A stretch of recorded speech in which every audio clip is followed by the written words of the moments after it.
Over time, the hippocampus teaches the surrounding brain, the cortex, how to represent a memory.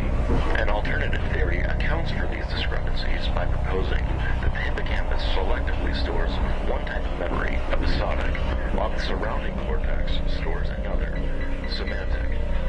And the way it would play out, it would be a re-recording. It would be, and now this is another copy. This is simply another copy. It has copied many times in both the hippocampus and the cortex. All of those cortical copies generate.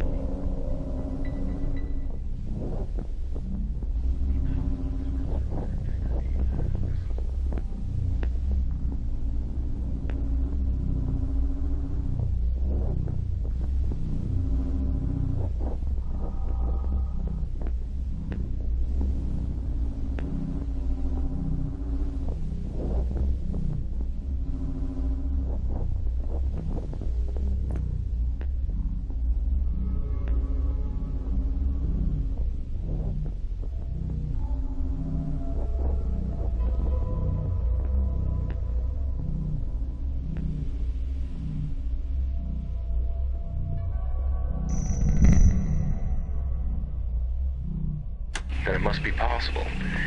We can force ourselves to deliberately forget. Through EEG measurements, we should be able to capture the exact moment when the memory is inhibited. That is when the degradation is occurred. The inhibition of memory uses that after 2 hours.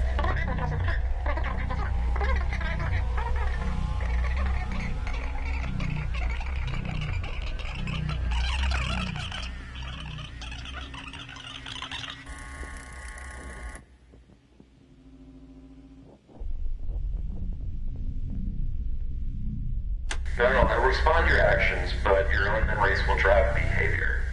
So, let's say, for example, You say, but if you do that, someday, they will do that. And, okay, right. Sometimes I get concerned that false memories are being planted in your mind. Yeah. Okay, I'll be in the back office. Yeah, I gotta figure out how to fix this problem.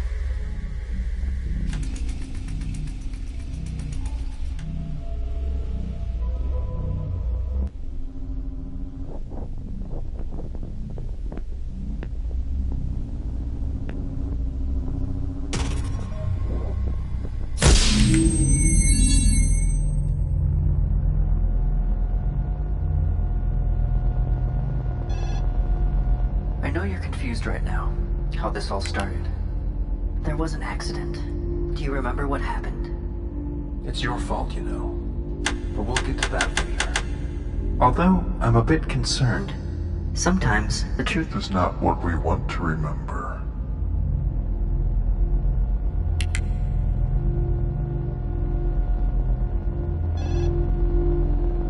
very impressive. This is all a very good sign. Let's get back to the job at hand.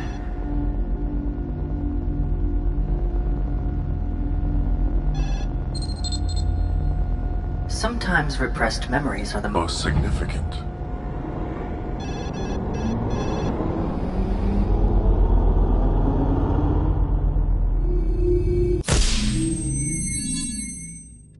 I thought this is where you might end.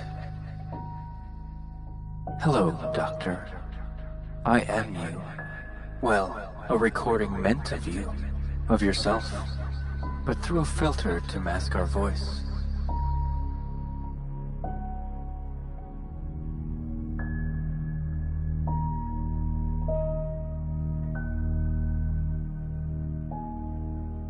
You've gone too far, and only one thing will now make sense to you. The only way out is to keep going further in.